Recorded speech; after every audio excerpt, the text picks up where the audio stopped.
News 18 India. जी बिल्कुल, उनके लिए ये एक बहुत बड़ी चुनौती हो जाती है। हाँ। हालांकि मैंने एक बार विज्ञान भवन में देखा था, जब डॉक्टर एपीजे अब्दुल कलाम हमारे राष्ट्रपति थे, जब कार्यक्रम संपन्न हो गया तब उन्होंने कहा था कि दूरदर्शन को छोड़ के सारा मीडिया बाहर चला जाए, और उसके बाद वो बच्चों के बीच में पहुंच गए और फ्रेम बनाना मुश्किल हो गया था कैमरामैन के लिए और सुरक्षा कर्मियों के लिए, वो भी एक चुनौती हो गई थी।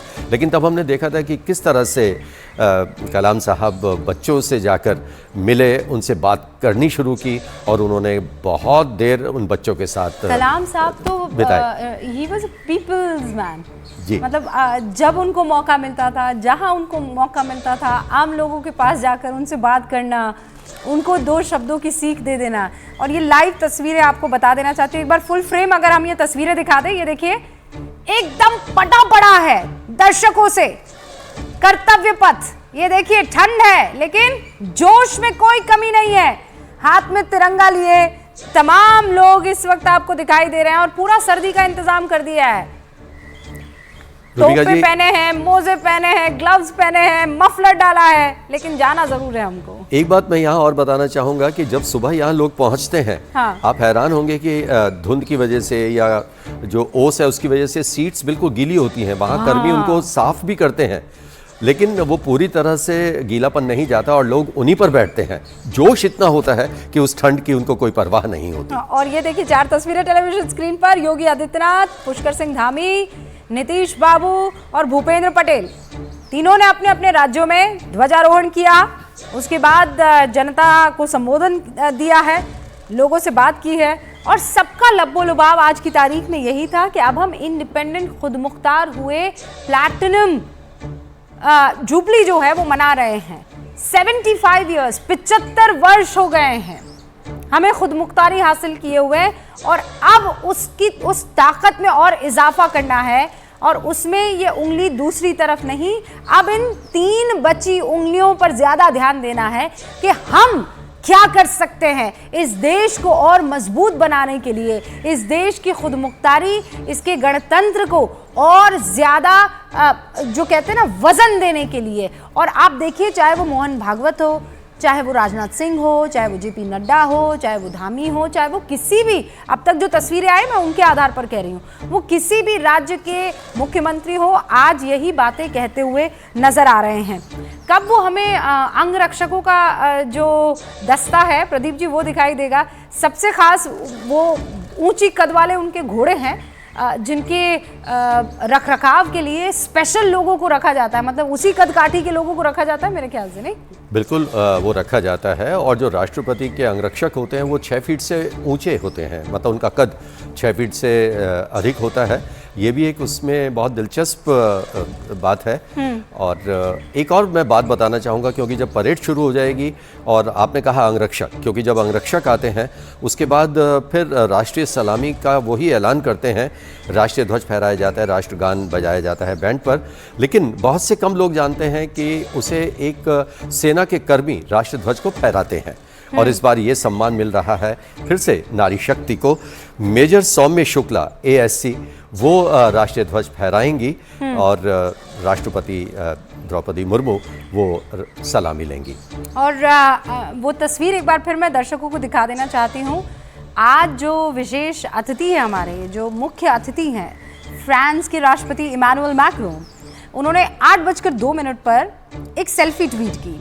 उस सेल्फी में खुद इमैनुअल मैक्रों हैं और साथ में है प्रधानमंत्री नरेंद्र मोदी, और पीछे आपको हवा महल बैकड्रॉप में दिखाई दे रहा है।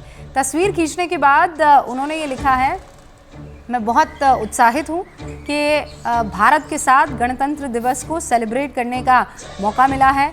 और डियर फ्रेंड मोदी, उन्होंने उनके एक्स यानी ट्विटर ID को जो है वो टैग किया है कि आप और हिंदुस्तान की जनता को मैं आज की तारीख बधाई देना चाहता हूं, और चलिए मिलकर अब जश्न मनाते हैं। ये ट्वीट किया है इमैनुअल मैक्रों ने। आज देश 75वां गणतंत्र दिवस मना रहा है और भारत का शौर्य देखने की जो बेसब्री है वो बहुतों में इस वक्त नजर आ रही है। मतलब सर्दी का मौसम है और सुबह सवेरे वहां तादाद में लोग पहुंच चुके हैं।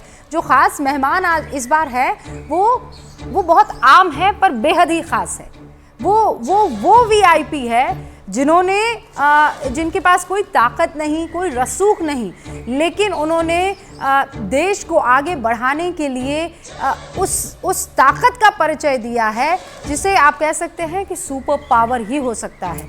आज उन तमाम लोगों को विशेष तौर पर आमंत्रित किया गया है और ये अब 9 तस्वीरें टेलीविजन स्क्रीन पर आपके सामने 2015 से लेकर 2023 तक की, जब प्रधानमंत्री नरेंद्र मोदी पहुंचे थे कर्तव्य पथ पर। और 2015 वो टाइम नहीं था, राजपथ कहलाया जाता था, और फिर आया वो मौका जब ये राजपथ बन गया कर्तव्य पथ में। तो अब से कुछ ही देर में अब प्रधानमंत्री नरेंद्र मोदी राष्ट्रीय समर स्मारक पर पहुंचेंगे। वहां देश को रिप्रेजेंट करते हुए, देश की तरफ से अपनी कृतज्ञता उन तमाम बलिदानियों को सर झुकाकर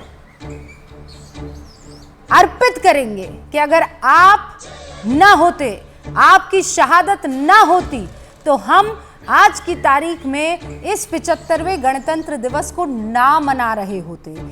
वॉर मेमोरियल पर प्रधानमंत्री नरेंद्र मोदी के साथ जो है सीडीएस होंगे और तीनों सेनाओं के मुखिया वहां पर आपको नजर आएंगे। रक्षा मंत्री राजनाथ सिंह भी वहां पर मौजूद रहने वाले हैं और उसके बाद जो कार्यक्रम होगा वो औपचारिक तौर पर शुरुआत होगी गणतंत्र दिवस समारोह के जश्न की। और वो पहली तस्वीर मेरे ख्याल से 10 बजे के आसपास प्रदीप जी दिखना शुरू हो जाएगी। बिल्कुल 10 बजे के आसपास। अभी आपने कहा ना कि जो हमारे खास मेहमान हैं, आप देखिएगा जब सलामी मंच पर ये सब विराजमान होंगे, एक ऐसा पल आएगा जब इनका बाल मन जाग जाएगा।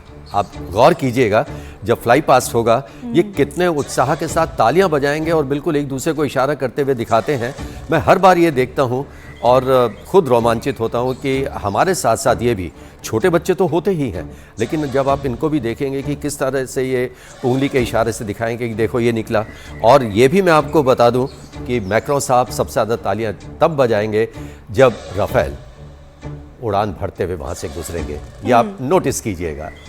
और इसका हमें इंतज़ार है बेसब्री से, क्योंकि ये दोनों मुल्कों की दोस्ती का सबसे बड़ा उदाहरण होगा कि रफाल की गूंज और गड़गड़ाहट जो है जब पूरा देश महसूस करेगा, तो जहां वो बनता है वहां का मुखिया उस ताकत को देख रहा होगा और उस ताकत पर इतराने वाले मुल्क के जश्न को भी बाकायदा देख रहा होगा। बस कुछ ही पलों का इंतजार है और वो पहली तस्वीर आने लगेगी। लेकिन ये राष्ट्रपति भवन की तस्वीर आपको दरबार हॉल से राष्ट्रपति द्रौपदी मुर्मू जो है वो सीढ़ियां उतर कर आएगी और वो अद्भुत पल होता है। अंगरक्षकों के साथ जो हैं बहुत धीमी गति से मुर्मू जी जो हैं वो आगे की तरफ बढ़ेंगी। और जैसा प्रदीप जी कह रहे हैं कि शुरुआत में ही आपको सारी चीज़ें नहीं बता देनी है, जब जब तस्वीर आएगी तब तब उनका बखान करें तो वो ज़्यादा खूबसूरत रहेगा। लेकिन फॉग की स्थिति आपको प्रदीप जी क्या दिख रही है इन तस्वीरों से? अब तो कुछ हद तक लग रहा है कि विजिबिलिटी थोड़ी अच्छी हो रही है।